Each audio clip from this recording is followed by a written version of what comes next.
Welcome to Candid Conversations with the Grand Canions on this Thursday evening. I want you to download that, pocketcommunicationcoach.com. It helped me to communicate better. I created it for people like me, people who used to get angry, and people like her now. I thought people like who I used to be, but people like her now who get angry, who have anger issues. And if you don't know how to say it, pocketcommunicationcoach.com. I created it just for you. This show is sponsored by pocketcommunicationcoach.com.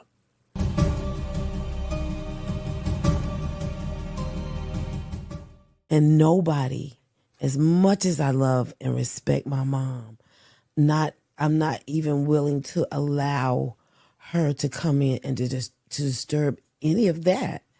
You know, I'm not. I'm just not. I don't I just cannot allow anybody to come in and to disturb that. And so that was how I felt about it. I was just strong about that. I want to ask y'all, what would y'all do? What would you do if you were her and your husband wanted to homeschool? Because, you know, traditional relationships back in the day, mom stayed at home. And even now, many moms homeschool their kids while the father goes to work. You have to be able to silence the outside, though. And that's not easy if you care a lot about what others think. If you care a lot about what others think, that's not easy. Well, don't we all, in some form or fashion, care about what people think? And I like to think that I often use the words "I don't give a fuck," and I because I get haters every day, right? And I really don't care, but I do care with people that I love, like the girls, my grandkids, you, even my mother-in-law. I love my mother-in-law. Now I wasn't gonna change my piece in doing the work I do and changing that up for my mother-in-law, but it matters what those people think about me. So a lot of people have their mothers and their fathers in their ear. And it does matter. This is what I have told so many young women that have sat in my chair. If you have something that you believe in or you feel strongly about, everybody might not see what you see or feel what you feel. But if you continue to walk in consistency, like they'll fall into place. Like mom loves our office. Our because we redid the whole house. You know, but still, it's like you can't allow people to sway your thoughts and your feelings. You know what I'm saying? And so if you show them you're like what it is, you're consistent in what you do, they'll fall in line with what you love or what you desire, or you know what I'm saying? And so I think that's or shut up about it, one. You're right. And you told me something years ago. Here's what you said. I don't know if you remember this. You said, Kenny, stop trying to get everybody to see your vision. You said, because God gave you the vision. God gave you the vision. He didn't give everybody. Everybody else is not privy to your vision. And at that moment was when I decided, I'm going to stop trying to convince people on what I see. I'm going to stop trying to convince people on what's in here and what's in here. I'm not going to anymore. But you don't have to when you walk it consistently. You don't have to convince them. They see it. True. You know what I'm saying? No, that is real. That is really true. So I would like to know what you ladies and gentlemen, what type of advice would you give Beverly? Yeah, what would you tell Beverly to do? So that leads me to story time. Okay. So I want to say this. You got, first off, this is going to be kind of a story time question. You got people who say things like, yo, he need to take me out. He need to pay. He need to, he need to pay the bills. One girl said, I saw it today. She was like, I don't want no nigga that work at the post. This is what she said. Her words, not mine. At the post office that drive a truck. She said, I don't want no dude like that. She told me, I want a boss. I make decisions. I want somebody to be able to make decisions over me. And I was like, how relationships have become so transactional. It's like she's saying, and the person said, well, what if the guy's a good guy? well, he ain't my good guy. And I was like, wow. And you got all these gender roles. So here's the problem with the gender role. Here's the problem. You want the man to provide. You want him to protect. Well, but then you want the traditional gender roles in that case. But you know, the old gender roles was the woman stayed at home. She cleaned the house. She did the domestic work. She had the meals ready. But they don't want to do none of that. Like, hell no. I want part of the gender role. Give me that so hybrid model. They want you to have all of your gender roles and half of theirs. That's what I'm seeing. Okay. And so my thing is in story time, gender roles say things like this. This is why I say we don't adhere to all of the gender roles. And I'm going to give them the reasons how you can make gender roles work. Like, for instance, if something has to be put together, assembled in our house, like you can see a lot of equipment in here. Y'all can't see it. But tables, chairs, all of this, you know what? I don't do it. She do it.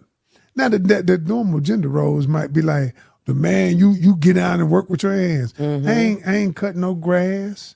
Now you don't cut no grass either. But I'm just saying. But gender roles are those things, this social construct. I ain't never cutting grass, ever. You know why? Because I remember when I used to cut grass when I was young, and I used to get them blisters right in here for trying to push that lawnmower. They were that raggedy lawnmower. It wasn't no, the grass was so thick. It was that Bermuda thick grass there. Well, what they have to do with your thumbs? Because I had to push it. You was tender. You was tender. Maybe I was tender. You know what? She got everybody in here laughing, producers and all. She got everybody here going clown, Coach Kid. Said, I'm tender. I know y'all can hear this laughter in the background. Cut! God, damn, you called me tender.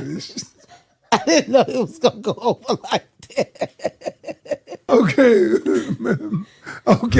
Maybe. Oh, now you're crying about it. Okay, I'm tender.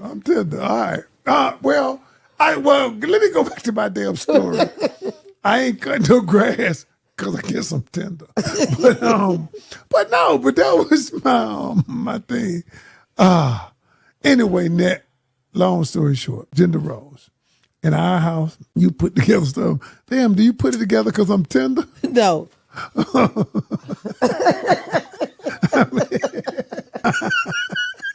I'm just saying.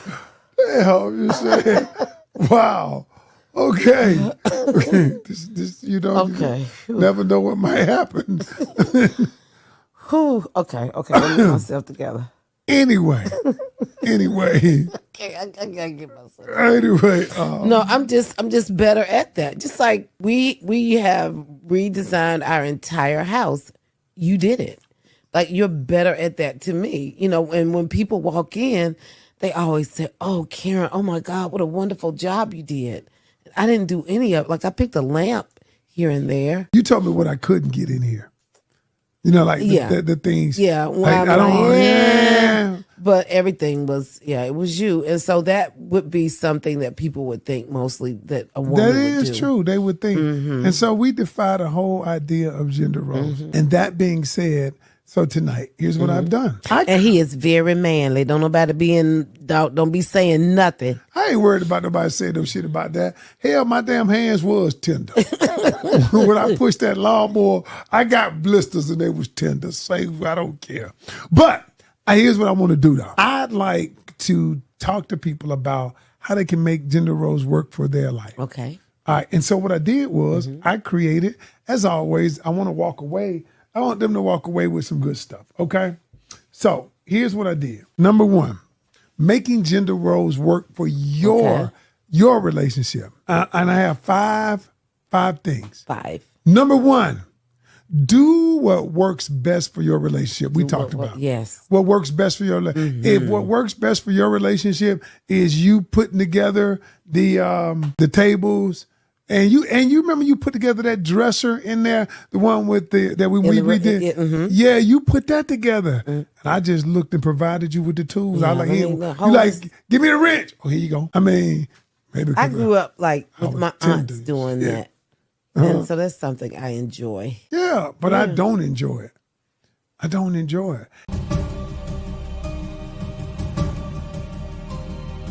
Ooh. So here's what happened. This guy was dating he was dating this woman. Okay. And what happened was he didn't want to have sex because he had been with somebody. He was divorced. She was divorced. Okay. And he didn't want to have sex, but she was super sexy to him. Super sexy. Come to find out on their wedding night where they getting ready to get busy. He's going, hey, ready? And he finds out that she's been wearing a butt pad. Go, girl. Hold on. So the big voluptuous ass that he thought he was hold on. The big voluptuous ass that he thought that he was getting. She should have just got some panties with a hole in the seat or something, trick him into the mall. So my question is that ass came with that package. And now he's thinking he should get a divorce because he didn't get what he thinks he's getting. He didn't get what he thought he was supposed to be getting. But everything else, he looked into her eyes. Well, her eyes with contacts. Oh, her breast, her mind. Teeth. He did all of that, and then he did here. But that ass wasn't hers. And so, but if he thinks that the ass isn't his, should he leave her because the ass is not hers? And so they didn't have he liked that. They didn't have no kind of premarital nothing. All he did was look at it and bite his lip. Well, I'm gonna say this right here. Felt like you gonna I'm gonna say this right here. If I was dating somebody, if I was engaged to somebody, and a lot of you young people might not even get this, but the old people will. And you walking around with the Tom Jones sock in your pants. You remember Tom Jones? My mom, is that what my mom used to watch? Honey, Tom Jones. He had a sock in his pants. Yeah, honey, if you walk around with that Tom Jones sock in your britches, and then we get to the wedding night, and then there was a sock in your britches. No, but let me ask you this. You better call Tyrone. You're not answering the question.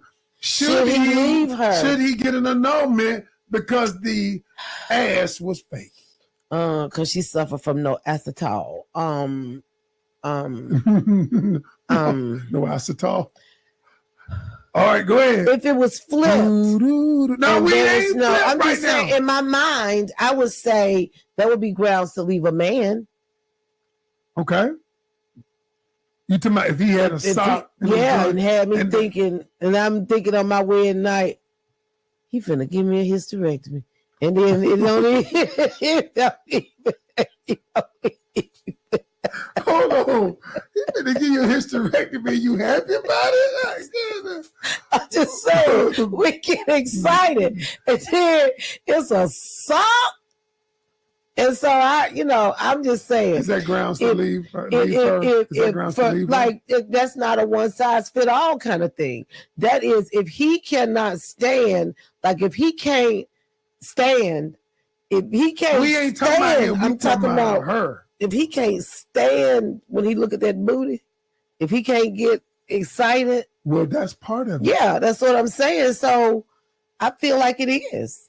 So it's false advertisement. That's false advertising. What would y'all do? Would y'all tell him okay, what do you think? Is it grounds for him to leave her if that ass was fake?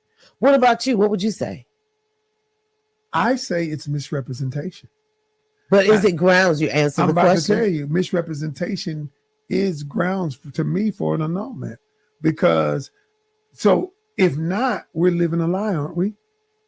And living a lie that's not part of what we signed up for.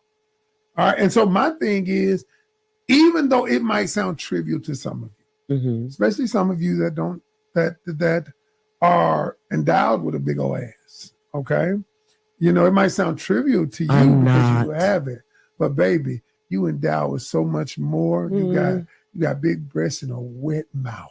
You know, and a wet mouth. See, it done dried out right there. You wet. Oh, sorry. I'm sorry. But you pretty too. You pretty. You pretty. You got a wet mouth, and you got big breasts. Okay. Yeah. I just say it. I'm just saying. I'm just saying. Okay. Okay. Yeah, look at them. So they about to come out that pink. They about to come out that pink shirt.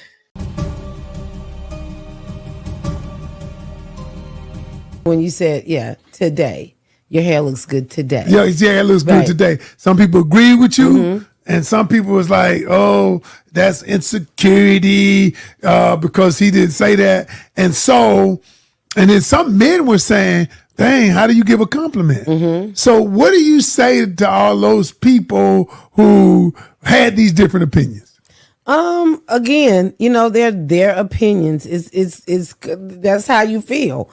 Don't tell me that my hair looked good today or that my outfit looked good today. Just tell me I look good. That's how I like to receive a compliment. If that's not how you like to receive a compliment, then use your words. Tell people what you like. But that's how that's what makes me feel good. That's what I like. And so I almost gave him the finger, but I ain't do that. You want me to do it? It was about to, but I'm just saying, that's how I like my, you know, that's like me saying, okay, you started your little business. Oh, you okay? You got your little TikTok. Right. You know, I hate when people used to say you started your little business. You know, that may not bother some people, but some people it bothers. I mean, do you like cheese or not? You know, it's your preference. So that's their preference on how they like their compliment. Okay, you look good today. That's fine, but just tell me I look good, okay? I might be having some issues about yesterday. It could be insecurity. If it is, it's mine, and I will fix it. But baby, that's how I like my compliments. I like the way, you know, for me, you know, I am the type of person, you know, I get my lick back. You know, so people in the comment section, most times I don't read the comment. I mean, I read them, but because I don't mind a person disagreeing with me. I don't. But what I don't allow is name calling. I don't allow that. I comes at you when you come. I'm gonna get my lick back, and I'm super smart, and I can twist your ass up with words. Now, but I don't want to do that because I want. If you would disagree with me, let's talk about what we said. Let's talk about that. Let's talk about the disagreement. All day long, it's about discussing stuff. What gets me the most with comments, when people is your opinion. But you will make an opinion on a 30-second clip when you don't know.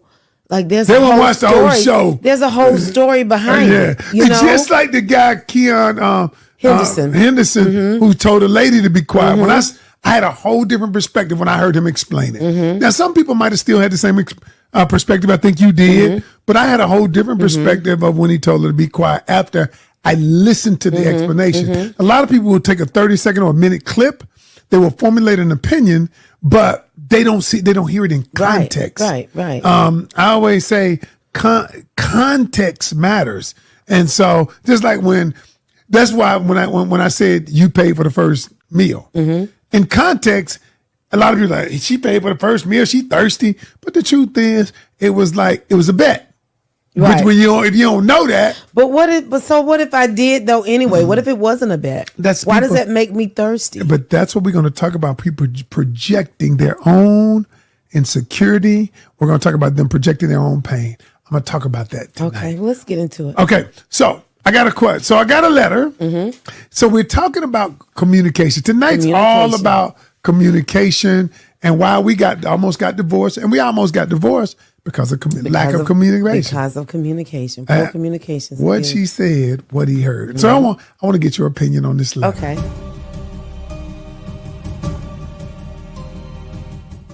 Number 2. Ooh, how do you know when the relationship is over when you lose yourself to stay in the relationship. Explain. I become the image of what they want me to be, but it's not who I am. It is not who I. See, the reason why you can't think of that, because in our relationship, you let me be me. You let me, and I let you be you. That is one of the, I sometimes talk to my friends. You know, you and I call each other names. Yeah, we might call each other a name or two. No, I'm just saying, like, not arguing. Play. Yeah, no. We just like play back and forth, and I have friends that will say, wow, I could never, ever say that to my husband. Or if my husband said that to me, and it's like, and so we do allow each other to be each other. And so because but how many people out there lose themselves just to remain in the relationship? Number 3, you or your partner aren't interested in growing and becoming a better version of yourself. Wow. If you or your partner aren't interested in learning how to communicate better, learning to be better at conflict resolution. So do you think that's a sign that I need to leave because I don't want things to get better? Because you don't want to grow. I don't want to grow. You don't want to grow. I mean, you tell me. If I didn't want to grow, Nat, you told me recently, you said, thank you. You left me a note like you always do. I appreciate the notes. I don't even be wanting to throw them away, but after a while they clutter my desk. And I got the kid. But you said, thank you for pushing me to be better. I also said, thank you for holding my hand in the process. You did. Because sometimes being pushed is scary. That can be scary to be pushed into something, or not pushed into something, but you know what I'm saying? I know what you mean. Pushed past your comfort zone. And so I just appreciate you pushing me, but holding my hand along the way. I do. You're welcome. Thank you, baby. Number 4, your partner isn't interested in meeting your emotional needs. Ooh. They're not interested in meeting. I just had this conversation. They have expressed what they need emotionally. Wow. They've expressed it. They've said it different ways. And they feel like it is just, their words are falling on the floor. They don't want to abandon the relationship. But it's like, how do I save myself in the process without, you get what I'm saying? So how does one do that? How do they do that? You mean meeting the person's emotional needs? Like, how do you meet somebody's emotional needs when you don't know how? Because sometimes people don't know how to meet your needs. Okay, and then it's incumbent on the other person to teach me. Oh, that's good. You have to teach me. See, the thing is, baby, I don't come with the manual knowing how to love you. Thank you, Bridget, for posting these in the audience. I appreciate you, Bridget. I don't come with the manual knowing how to love you. Mm-hmm. If you don't teach me how to love you, that's why I hate when people say stupid shit like, I ain't gonna teach no man nothing. I ain't gonna teach no man. If he don't know how to open my door, he should have learned that long time ago. And I always say this. I said, was he born with a downloaded manual that shows him how to love you? No. The only way somebody knows how to love you is you have to teach them. You have to train them. And that goes for the man or the woman. If you don't know, you know what I need now because I've told you, because I've coached you, I've trained you, and you trained me and taught me how to love you the best way, and that's why I know when to push you. That's why, because you taught me that pushing me a little bit helps me move, but not too fast, not too hard. You taught me that. And if you had never taught me that, I would never know. That's good. Yeah. I know women say a lot of times, just what you said, I don't want to teach a man anything. But I say this, I don't want a man to come to me that feels like he knows everything and I can't teach him anything. If I can't teach you how to love me, then you loving me how you loved Aquanasia. But that's what people do. What you just said is what they do. I don't need Aquanasia's love. So I want somebody to be that's willing to be, teachable. But I want to teach you how to love me. I don't want you to come with everything together. But everybody, a lot of people out there feel like he should know to open my door. And I say, and when people say stuff like that to me, I say, well, let me ask you a question. I said, maybe what if the last relationship he was in, that she didn't require him to open the door? She just said, get in, open the door, and their relationship was just as happy. And then I said, would he know? Would he know to open the door for you? Well, he should have been taught that. I said, well, wait a minute. If the last relationship, he didn't open the door and it was great, he's never been taught that. You are assuming that people know how to love you.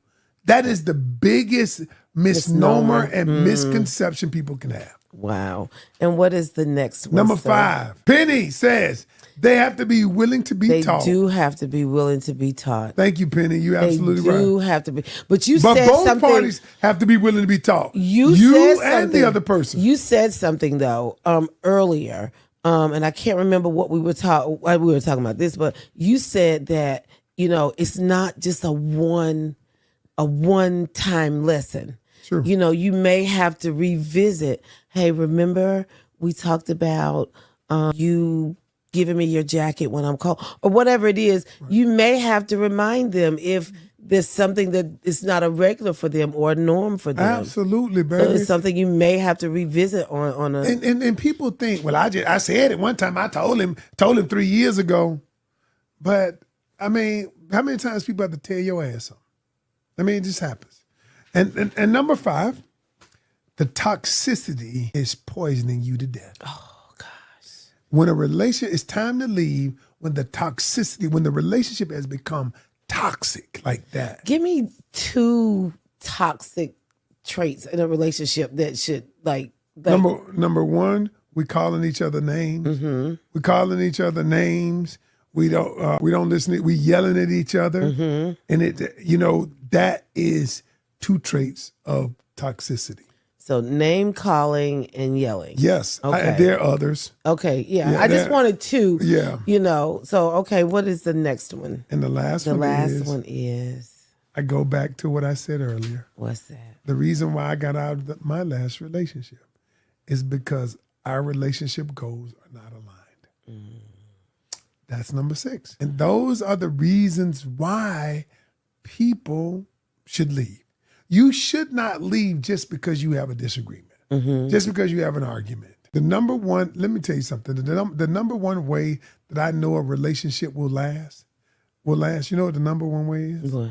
Is the way that they handle conflict. Conflict resolution. How they resolve conflict. That will let me know if you resolve it by going into your cave and not talking, it's not gonna last.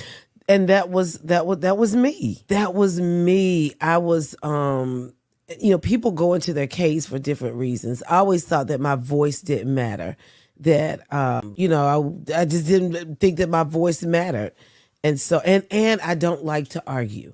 I feel like you don't like to argue. I don't like to say You like to hold words. grudges, but you don't like to argue. Yeah, I will hold a grudge or two. You'll hold a grudge. I'm praying against that, or for that, about that. But for me, I would rather be quiet than say something that I would possibly regret later. So that's my biggest thing for going quiet, And you've said that, and I appreciate that. But you will, when you get to that boiling point, you'll storm out and walk all fast, walk out the house. And sometimes I be like, because I don't like to argue. When you walk all fast, I be like, don't trip and fall.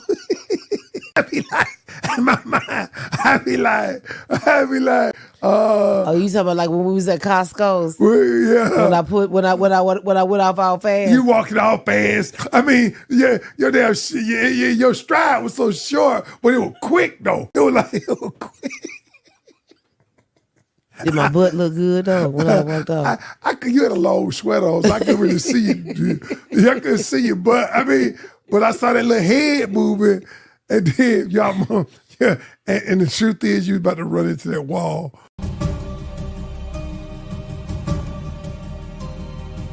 We were married then, and I said, I don't agree with this, but I'm behind you. I'm going to support you. You didn't agree with us turning this room. I did not. And look what it done did for us. I did not, but I didn't stop it.